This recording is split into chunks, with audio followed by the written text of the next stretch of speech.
are you inspired by? What's up, guys? My name is Adam Ronan, and this is episode 3 of my solo podcast called The Katana Cut. This episode is called Inspiration in Everything. What we're going to be talking about today is, well, inspiration. Where does it come from? What inspires you? What inspires me? What has inspired my music in different ways? What inspires me to become a better person? And what is inspiring my next portion of my creative journey that I'm doing with my novel that I've mentioned to you guys before? I'll break some of that down a little bit. So let's buckle in. Not sure how long this episode will be, but judging from the last 2 episodes, it'll probably be between 20 and 30 minutes. So I'm excited to kind of chat with you guys. I'm sorry it's been so long since we've had an episode. I want to try to do them bi-weekly if possible, but that just isn't always the option with workloads, remodeling my house, and just trying to get a grasp on life and also make time for my personal interests as well. So we're doing what we can, and everything's going to be great. So we're here. We finally arrived at episode 3, so let's dig in. So there are 4 pillars to my life when it comes to inspiration. Geeky stuff. And by that, I mean video games, toys, comic books, film. The second thing would be a derivative of that, which is video games. Coming off of the geeky stuff, I'm a huge gamer, and gaming as a whole inspires me in a lot of different ways. And I'm talking coming from a kid that was born in 1982 that grew up with the Atari 2600 as his very first console, into the Sega Master System, into the Nintendo Entertainment System in 1985. Actually, I don't think I got my first NES until maybe 86, 87. Maybe even a little later. But you get the idea. So gaming has always been a pinnacle of my life, and that is something that I aspire to always attribute things to. The third thing in my life that inspires me, that is derivative of the main pillar, is film. Movies are just as important to me. I'm talking movies like very into the horror genre. Sometimes horror becomes my entire personality. Science fiction, fantasy, Lord of the Rings, Star Wars. Star Wars is incredibly important to me. Also goes into it. And the fourth pillar, besides nostalgia and film and movies and music, is culture. So, my stage name is Ronan. That's not my actual last name. A lot of people think it is, but it's not. And Ronan, for those that are uninitiated, is a samurai that no longer has a clan or a master and answers to no one, wandering the land by himself, doing whatever he may to get by. That is a Ronin. It's a form of samurai. So because I do everything solo and I start everything from the ground up and I write, record, publish, do everything myself, Ronin. It's kind of what started everything. It also, however, I've now become deeply immersed in Nordic culture and Scandinavian culture after I did a DNA test in 2020. I think it was 2020. I did 23andMe and found out that my bloodline is 97% Norse and from Scandinavia and Norway. And then I just was like, ooh, that's really exciting. So then I really started digging into Norse mythology and stuff like that. So those culture, film, video games, nostalgia, toys, and geeky shit are what make me me. Those are the things that I am completely inspired by all throughout my life and everything I do. So you guys know a little bit about the musical history that I've gone through. I kind of want to break down where my inspirations came from and a lot of the different releases that I did. After I got done with the band life, which was touring and record label stuff and playing shows and doing all that stuff, and I broke off into solo projects. Before Adam Ronan came along, there was a project called 8-Bit Harakiri. Harakiri is a Japanese ritualistic form of suicide, also known as seppuku. So I melded 2 of my main inspirations, culture and video games. So 8-bit comes off of the NES. It was an 8-bit system, 8-bit graphics. Harakiri is the Japanese ritualistic suicide in which you have no honor, and you commit seppuku with your tanto blade into your belly while your master or clan leader or somebody beheads you. This is a thing where you can regain your honor, so on and so forth. You know all about it, I'm sure. So I mashed those two themes together to create my first solo project called 8-Bit Harakiri that was inspired by like Nintendo Core and certain bands I was really into at the time, like I Fight Dragons, a lot of 8-bit chiptune music, a lot of 8-bit hip hop, stuff like that. And boom, mashed that together. Did a couple albums through that, which got decently large in countries like Russia and Europe. That was really cool. It's kind of what started everything. But then I really started, and that was years ago. Had already at that point been into Japan and Japanese culture, anime, the country of Japan, my life bucket list to go to Japan and spend some time, that kind of stuff. However, Japanese culture and everything fueled me into wanting to rebrand, in which was birthed the persona of Adam Ronin, which you see before you now. And when I launched that musical project, and the first album I did was called The Samurai versus the Oni. Very Japanese and samurai inspired themes. You know what a samurai is? An Oni is a Japanese demon. So The Samurai versus the Oni was like my maturing of 8-Bit Harakiri. I actually redid a few songs from that. Flawless Victory, Sorry, Your Princess is Another Castle. Those were all 8-Bit Harakiri songs that I reworked into Adam Ronin songs. I wanted it to be like a nerdy pop rock type of thing, and with a little hint of like what a rebirth could be like and a rebrand at such a small level. And it's stuck with me ever since, and I'm very happy with how all of that has gone. And so that was kind of the basis for the very first album. Was like, this is samurai inspired, but also with geeky video game inspired stuff, but in a more mature level that I tried to kind of attack. Also with my deep-seated traumas woven into each song. Because, you know, that's another thing that can inspire and does inspire me is life experiences, trauma, loss, heartbreak, happiness. It's not always doom and gloom. I find inspiration in everything. Life is a beautiful and tragic experience, and based on all of those experiences we have as human beings, I will use as fuel to write music or create projects, whether it be good or bad. And that's the interesting thing about inspiration is how we choose to use it. It can be used in so many different dark ways. People will use inspiration for evil. They'll be inspired by, a mass shooting. They're inspired to do their own bad inspiration. Or there are those of us that are inspired by beauty and tragedy all at once to create an art form that may help other people. And that's where I try to exist in that space. The next album I did, which I think this came out in 2017, Geek, continued off that notion. However, at that particular period of time in my life, I was in a very bad mental health space. So a lot of that music is darker and inspired by family traumas, other kinds of traumas, and feeling lost as a person and trying to find it, all the while staying in that nerdy video game space. During the production of Geek, I was knee-deep into the YouTube channel of Ronin24, which was having an identity crisis. We wanted to do all these different things. The viewers wanted us to do one specific thing, and I was unhappy. It was just this whole thing. I was inspired by those frustrations to write a few of those songs. Some dark family traumas inspired some of the other songs. It's an interesting album. It's not my favorite of the ones I've done. I don't know why. When I go back and listen to it, I'm like, yeah, some of these are okay. I don't know. Makes me feel like an icky time in my life when I think back to that album. And I've done several EPs as well. I always do a Welcome to Fright Night EP around Halloween time. I've got 2 of those out. I skipped last year's. I will try to do another one this year, but that Welcome to Fright Night is inspired by my love of horror cinema.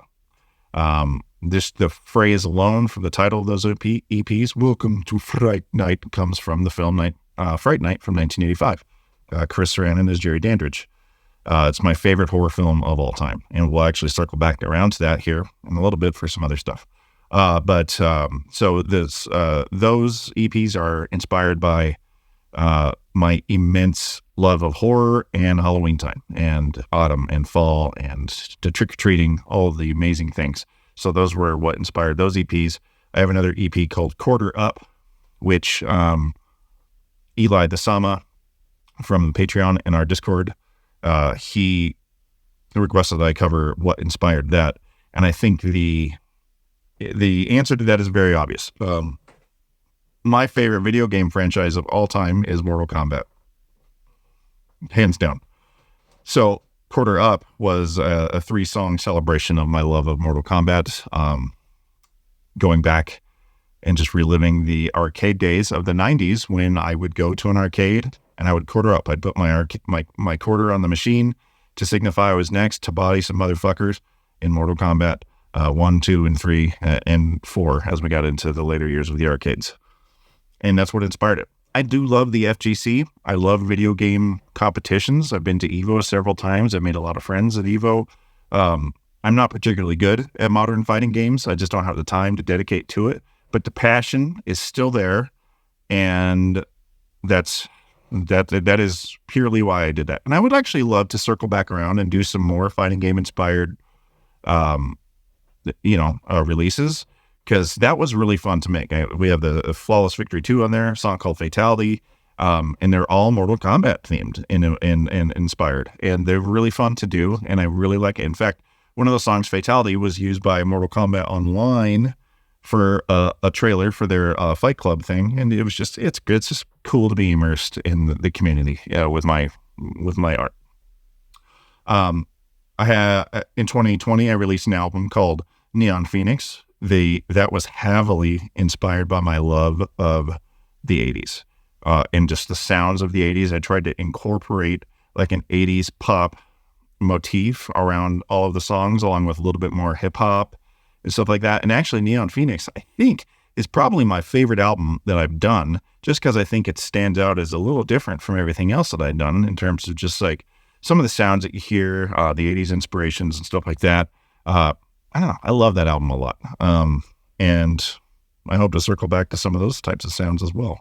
And in my latest album that came out on December 30th, Arcana, that is inspired by more rebirth and Viking motif. I kind of steered away from the samurai motif for that album into, the Norse side of me that I am recently getting in touch with. So that inspired the sounds and motif of that album. Of course, also with a little bit of the 80s splash, if you look at some of the visuals and things.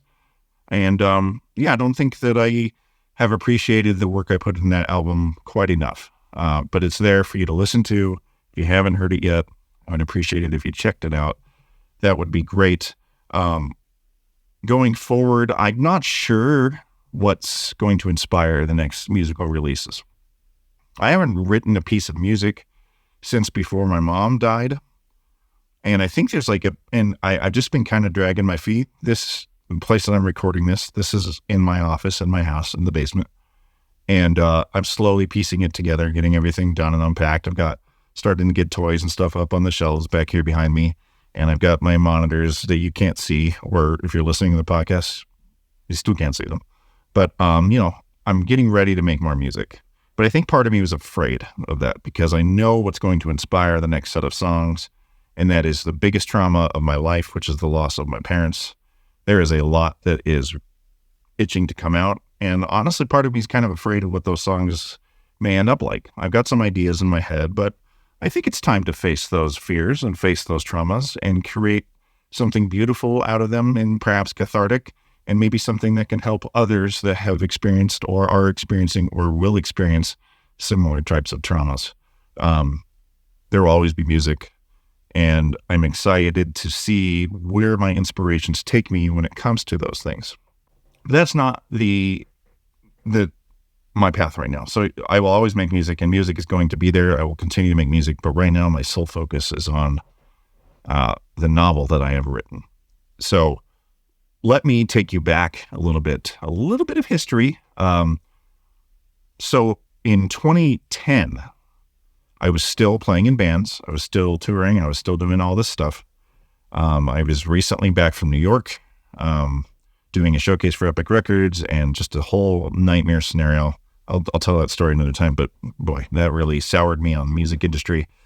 And I'd always had this itch that I wanted to write and tell stories. I used to write a bunch of short stories when I was a kid. I wrote like a novella when I was like 11 years old that I still remember to this day. I wish I still had it. I actually wrote 2 of them. And they were very horror and sci-fi themed. And I was always like, I want to write. And I never did. I had a few false starts back in like 2006 and 7, wanting to write a novel, and I had some ideas and started, stopped, never went back to it. And it was in 2010, I really sat down and I was like, fucking tell the story that you want to tell. So I crafted a world, I crafted characters, I crafted an outline, and I wrote a first draft of a book. Then in 2011, I revised and did a second draft of that manuscript. And then in 2012, January 27th of 2012, I wrote a third draft that I was like, this is starting to go somewhere. This is a good draft. I wrote it, and the plan was to go through, heavily edit it, write a fourth and final manuscript, have that edited, and then really go down the road of finding a literary agent and get into the publishing game and seeing what I can do. That was 2012. Then nothing happened. I pushed it to the side.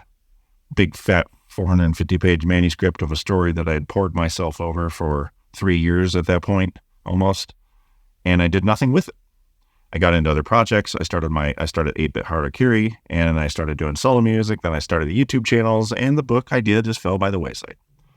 Until January 27th of 2022, exactly 10 years after I finished the third draft of the manuscript, I picked that up and I rewrote the whole fucking book that I just completed just days ago. So it took me a year and a half to rewrite, and I tore the book apart. Like the core storylines were the same, the characters are the same, but I added, I removed, I changed backstories, I changed history, I added some things that are very unique, and changed the title, I rewrote it. It's a completely new book. And I'm so fucking excited about it. It is so good. It is so good. So let's talk a little bit about what inspired my book, which is called Scrolls of the Undead, The Last Light. This is book 1 of 3 or 4 books that will be coming. I have the notions for the second book in line. I'm starting the outlining process of that, and I will start writing that shortly. Scrolls of the Undead Book 1, The Last Light, will be coming out this October. I will be self-publishing it. I don't believe in record labels any longer, and I don't believe in publishing companies. I don't believe in anything that you can't do on your own. And I can do this on my own, and I'm going to. So, Scrolls of the Undead, Book 1. Heavily. In fact, let me just read you the synopsis for those of you that don't know. So, Scrolls of the Undead, The Last Light, Book 1. Step into the world of Sunlove, Colorado in 1988, where nothing is as it seems, especially not for 11-year-olds Adam, Nad, and Brooke, who do their best just to navigate the traumas of 5th grade. It's all about video games, skateboarding, horror flicks, and toys to pass the time until they befriend 2 small, mischievous goblins and an undead Viking warrior when their mundane existence is turned upside down. Together, they set forth to unravel a mystery of an ancient evil uncovered and fight to save their small town from unspeakable, unrelenting horror with fast-paced action, horrifying monsters, and heart-pumping terror through a wild ride of adventure, friendship, bravery, and self-discovery. That is the official synopsis for my first book. Now, based on that, you hear it. This is my coup de grace, or coup de gras, whatever the fuck. It's my magnum opus of all my inspirations in one. This has nostalgia. Takes place in the late 80s and involves a group of kids doing stuff that they did in the 80s, discovering an evil, very 80s movie. So that's what it is on the surface. It is an 80s horror movie on the surface.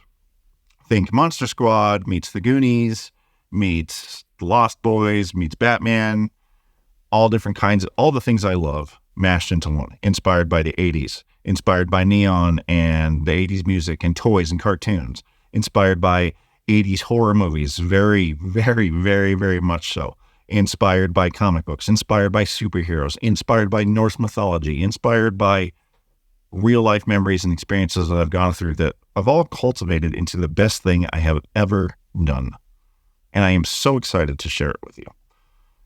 Starting now, I will be drip feeding things on the patreon.com/Adam Ronin. Pretty soon, I've already started doing character bios so everyone can start meeting the characters and getting familiar with them. I am getting ready to begin recording the audiobook. The audiobook's going to not be just your standard bullshit of me just reading you the story. It's going to be read to you. It's going to have its own soundtrack. It's going to have sound effects and music. I'm toying with the idea of voiceovers for the different characters, all kinds of different stuff. It's going to be a audio cinematic experience. And I will be releasing that. Gosh, I really hope maybe July, I'm going to start doing like 1 or 2 chapters a week. I will upload them to read as well as the companion audio piece, if you prefer to read it. So, and then from there, when the book comes out in October, I will have a new website. It'll be for sale there. It'll be for sale everywhere that you can buy books. I'm working right now on how to get it into brick and mortar stores, so you could walk into a Barnes & Nobles and purchase it. There will be physical copies. I will be sending a lot of those out to loyal Discord members and friends and people that have been supportive along the way throughout the years. I'll be sending it to Patreon subscribers, autographed, of course, and all kinds of stuff. And this is everything that's inspired me. This is what it's all led to, is this novel series. So this is going to happen. I've never been more confident in anything I've ever done in my goddamn life than this particular novel. I know it's fucking good, and I know it's going to do well. I am going to pull out all the stops and do everything that I should have been doing from the beginning with my music to market this thing and grow my brand to where it deserves to be. And then, of course, from there, readers will then stumble upon my music, and it will all kind of just feed into each other and grow into what I know it can be. And I'm inspired by all the things that have kept me alive throughout the years. Nostalgia, memories of the better days, the 80s, ties with my parents when I was just a kid, films, Star Wars, horror movies, experiencing those with friends and family, video games, all the memories of all the different times I saw video games, Super Mario Brothers for the first time I ever played Legend of Zelda, the first time walking in an arcade and seeing Sub-Zero rip off somebody's head with the spine attached in 1992. And the discovery of my heritage from where I come from, my love of Japanese cinema and culture, everything all in one has fueled me this far. Let's see how much farther inspiration can take it. Because I am always inspired by something. I will take trauma. I will take the worst fucking thing that could ever happen to me, and I will turn it into something beautiful. And I know you all will do the same. And I would love to hear about what inspires you. What kinds of things that you're inspired by when you're creating and doing your own projects. Tell me about them. I want to know. I want to know everything from everybody. What inspires you? What broke your heart at one point in your life? And what did you do to turn that broken heart into something beautiful that transformed your own life, or just something creative? What did you last create, and what inspired it? Was it an episode of Family Guy where Peter farted on somebody? What inspires you? It can be anything, and I want to hear all about it. Join the Discord. Amazing people. We can chat about it there. Follow me on Twitter. Follow me on Instagram. Follow me on TikTok. Buy my music. Buy this book when it comes out. Inspiration. It's everywhere. That's the episode. I just wanted to talk about inspiration a little bit. What's inspired me on some of my things? What's inspired me for the book that I'm doing? A little bit of history there. Let's fucking go. It's time. The book is coming. And I will not stop until I've shoved it down everybody on Earth's throat. Scrolls of the Undead, coming this October. Episode 4, Sin.